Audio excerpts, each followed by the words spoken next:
estaba en un estado de mucha frustración, estaba muy nerviosa. Entonces, mi profesor de interpretación, que era mi tutor, yo le pedí una tutoría, fui a hablar con él y le dije, mira, yo hice el superior de viola en España, luego me fui a Austria, estuve viviendo allí, fui un posgrado, estuve en Viena, estuve en Salzburgo, volví por esto, porque yo dejé como mi vida por este tema del teatro. Nos ha pasado esto, yo no quiero volver a entrar a otro centro, a estar otros 4 años aquí varada, para terminar y ver que no voy a trabajar y no voy a hacer nada y que me voy a tener que volver ahí.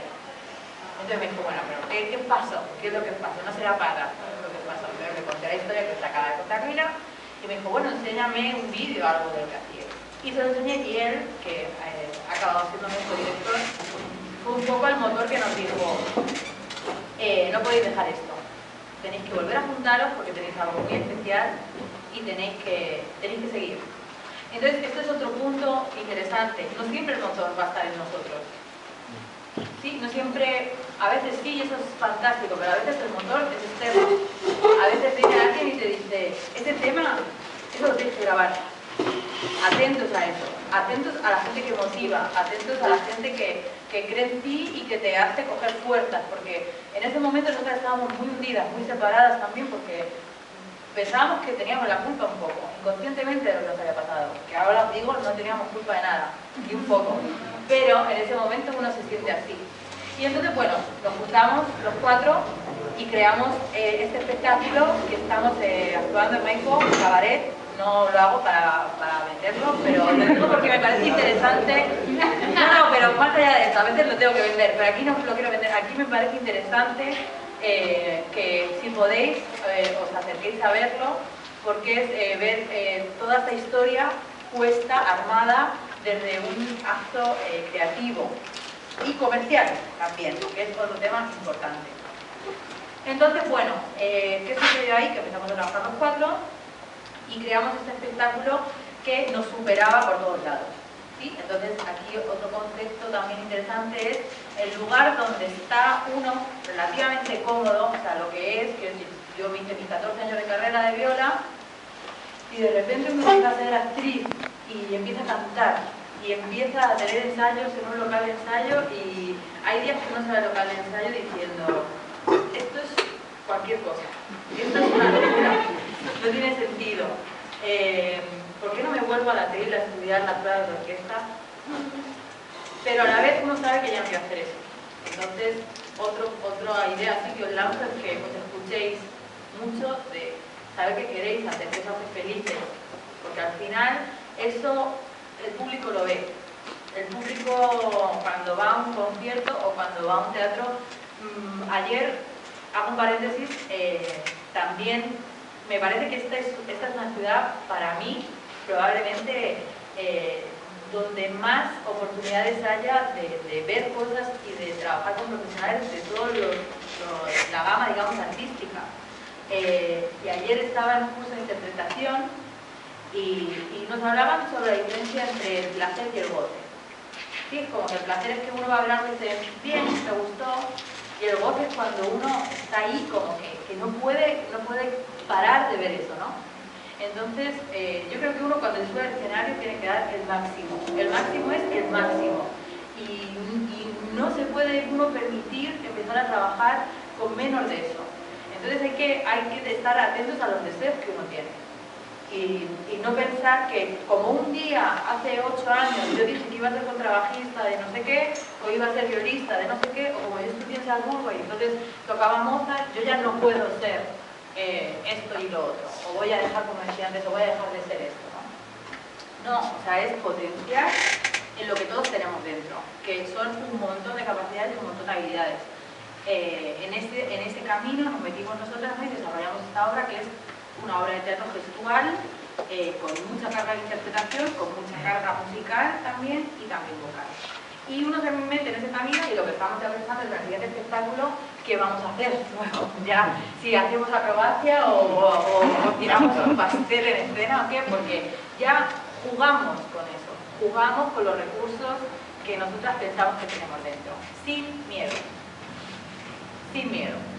Sí, que este es otro concepto interesante y también hay que atreverse a desaprender muchas cosas, porque yo desconozco la formación que recibís aquí y el estilo de los estudios, pero sí que lo tengo muy registrado lo que yo he aprendido, y todo se imparte desde un cierto límite. Como te enseño, pero sé consciente de tus límites, y sé consciente de que esto es muy difícil, de que hay que sufrir mucho, de que no se va a poder. Entonces yo creo que hay que también aprender todo eso, a decir, bueno, ¿qué quiero hacer yo? ¿Qué es lo que yo quiero hacer? ¿Y qué puedo ofrecer diferente a lo que ya hay ahí fuera? Que son un montón de cosas, ¿no? Y creo que en esa línea es la razón por la que existió esta compañía, que digamos ahora es exitosa, pero no la creamos con un objetivo de tener éxito, sino la creamos porque teníamos la necesidad de hacer algo juntas, de hacer algo que contara lo que nos había pasado y por contar algo que ya contuviera lo que nosotros habíamos descubierto que sabíamos hacer. Que de alguna manera siempre estuvo ahí, que esto también me parece una idea interesante. No es que haya que estudiar muchísimo, o sea, no quiero tirar el trabajo de las instituciones fuera, claro que se aprende mucho en los centros, pero hay un momento en el que uno se va del centro y va a tener que seguir desarrollando el aprendizaje, lo que ofrece, qué tipo de profesional quiere ser, cuánto está dispuesto a arriesgar, ¿sí? Hasta dónde se va a mojar, que diríamos en España, hasta dónde me mojo, hasta dónde estoy dispuesto a fracasar. Todo eso creo que se va formando una especie de caldo que al final es lo que a uno le constituye como artista. Y todo vale, quiero decir, una peli que uno ve un día, vale, un cuadro que uno ve un día, vale, un concierto obviamente vale, pero quiero decir, ya empezar a ver el mundo como desde un punto de vista creativo y desde ahí ver qué herramientas tiene uno y cómo construye. Entonces, creo que ese es un poco el tema.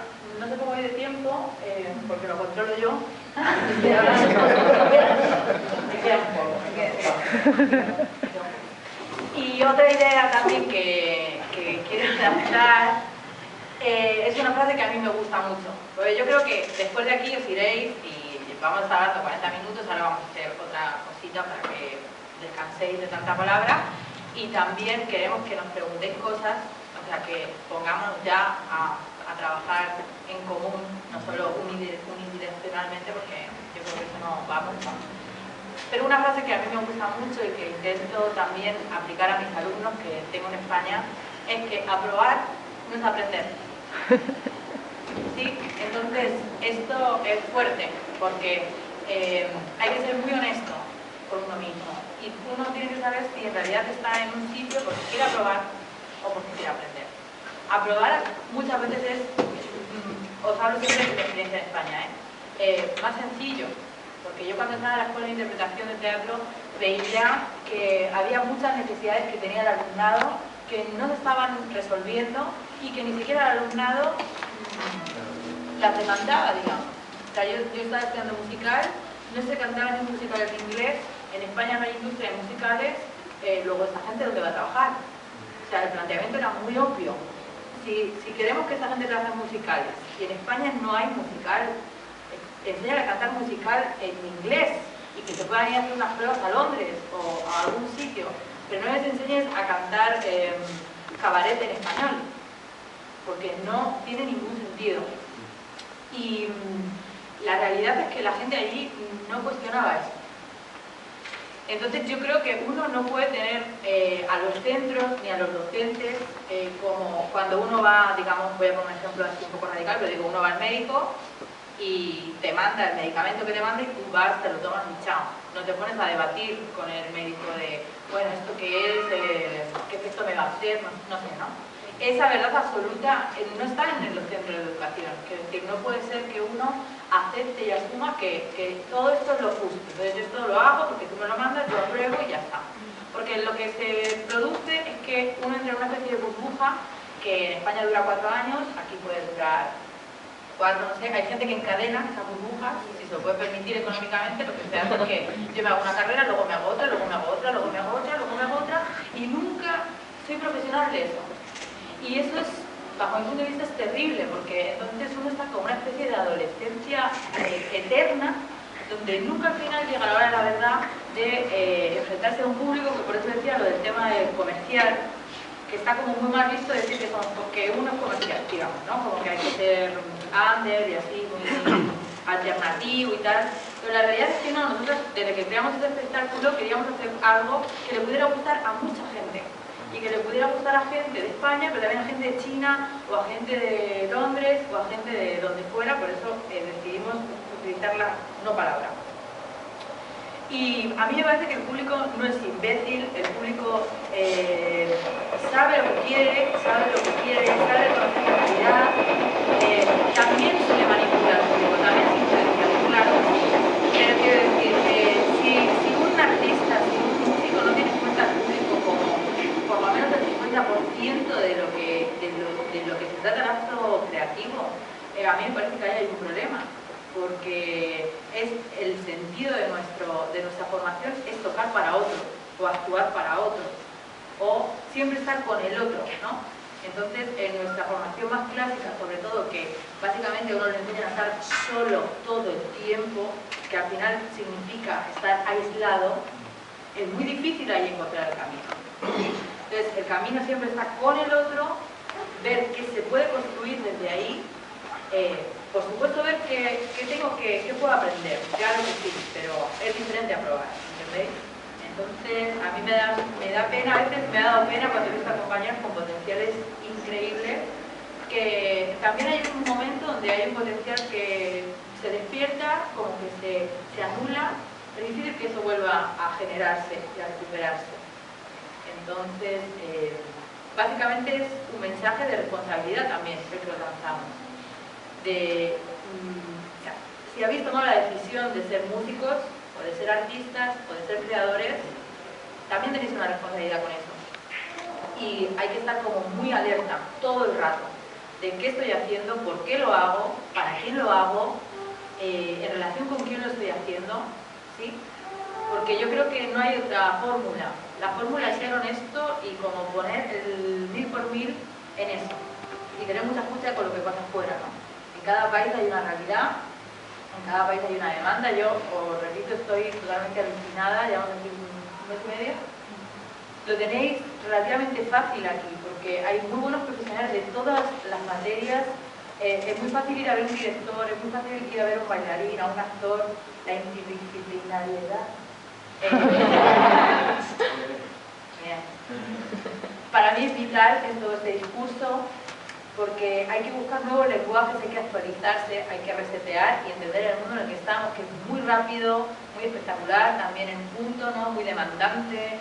Entonces, de repente uno dice, bueno, ¿por qué no? Yo una cosa que critico siempre en España es que las escuelas están como lo más lejos posible las unas de otras. El conservatorio de música está en una punta de la ciudad y la escuela de arte dramático está en la otra punta de la ciudad y la de danza en la otra punta. Y un día uno pues se levanta y dice, oye, esto no es casualidad. Es que juntos somos mucho más peligrosos. Mucho más peligrosos que un bailarín vea el trabajo de un músico y que un músico vea el trabajo de un dramaturgo. Mucho más, el caldo de cultivo es otro. En cambio, yo tengo a la gente del conservatorio ahí, todo el rato. El actor también, quiero decir, luego todos tenemos nuestros bucles, ¿no? Que al final lo que creo son como especie de competidores en línea, pero que no conectan con nada. Ni con su trabajo, ni con los de otros artistas, ni con la realidad del país, ni nada, ¿no? Entonces, os animo también os lanzo también eso, que os comuniquéis, que os nutráis de todo lo que hay en esa ciudad, de todos los profesionales que hay, de toda la gente increíble de verdad que hay de teatro, de danza, cantantes, todo. Porque de repente por ahí uno va decidiendo una cosa como contar hasta que la vida se te cruza y dice, no, tú estudiaste 14 años para ser violista. Bueno, pues ahora vas a ser violista, pero no de la manera en la que tú pensabas. Y hay que estar preparado para cuando llegan también como esos giros de la vida o del destino o de lo que uno en realidad está proyectando. Creo que también hay algo de eso, de que de manera personal estamos ya trayendo ciertas cosas, ¿no? Yo creo que siempre hay algo que uno dispara una flecha. Lo que pasa es que a veces los derroteros son muy distintos. Hay gente que hace una carrera muy lineal, que estudia, luego entra a una orquesta o no, o justo entra en un grupo que dura 20 años, o acompaña a un cantante que dura 20 años, y hace como una carrera muy lineal. Y hay otros que hacemos una carrera así que parece que hace zigzag y venga y cambia y de para un lado y para el otro y parece que uno va re lento porque hay otro que ya llegó, pero es que la carrera no es así, es yo voy saltando de acá para allá pero porque tomo esto de acá y tomo esto de allá y tomo esto de allá y voy así, y el otro ya llegó hasta ahí, pero él no hizo este camino así, pero sin embargo la flecha yo ya la tiré antes, yo antes tiré una flecha, que era lo que decía al principio, ¿no? Algo personal, algo que salga de mí, algo que no copia a nadie, algo que no sé qué, algo que tenga un sentido, lo que sea. Y en el camino uno se va juntando con otros y va haciendo ese derrotero, y creo que acá a veces también lo hacemos, ¿no? Que somos también, como dice ella, como que hay tanto para ver y hacer, no sé qué, uno va haciendo un camino. Pero ese camino tiene que tener, digamos, por adentro tiene un carril y hay que poder también valorar todas esas cosas de las que nos vamos nutriendo y vamos tomando, porque al final yo creo que ahí está la sí, creo que ya estamos ahí. No sé, igual queréis preguntar algo ahora, antes de que hagamos, lo que mostramos antes, que era Libertango, es, lo representamos así en la función, con vestuario, con luces, con todo, ¿no? Que también para nosotros es más difícil hacerlo así, claro. Porque es como que nos quitan todo lo es más parte de una historia. Claro, y como parte de una historia, que no es porque que de repente esta tarde hemos dicho, ¿por qué no tenemos Libertango así, moviéndonos y tal? Sino que, bueno, tiene un sentido dentro del espectáculo, pero nos parecía importante que vierais algo del trabajo que hacemos, que por otro lado es como descuartizar también nuestro propio trabajo, ¿no? Y queríamos mostraros ahora también un número que tiene que ver con, bueno, no sé si lo quieres mostrar tú, un número que tiene que ver con la comedia. Lógicamente nuestra escenografía está formada por un banco y una farola, no podíamos traerlo, entonces y la escenografía tampoco, que son las maletas y todo lo que llevamos, entonces lo vamos a hacer como desnudo, vamos a hacer el número desnudo para que podáis ver un poco de qué se trata todo eso que os estamos contando, así que damos la palabra, ¿sí? Verlo más en vivo, digamos, en lo físico. Pero no sé si queréis preguntar algo antes o... No, yo quiero decir que yo vi el espectáculo y la verdad que estoy sorprendido ahora, porque cuando uno ve el espectáculo es maravilloso porque es como un relato autobiográfico. Es eso, de ella, de todo lo que le pasó en la vida, así como lo estuvo contando Lila, primero cómo fue su experiencia, es increíble porque no hay ni una sola palabra, ni una sola palabra, y uno entiende todo lo que pasa desde el principio hasta fin, y uno escucha una música increíble y pasa de la comedia al drama así como si nada. Y la verdad que es fantástico porque uno, mirando el espectáculo, entiende todo. Cuando hablamos con Lila, yo te dije, claro, bueno, acá no tenemos la iluminación, porque es fantástico cómo incide la iluminación, el audio que tienen para cuando hacen más teatro, y la verdad que es increíble, ¿no?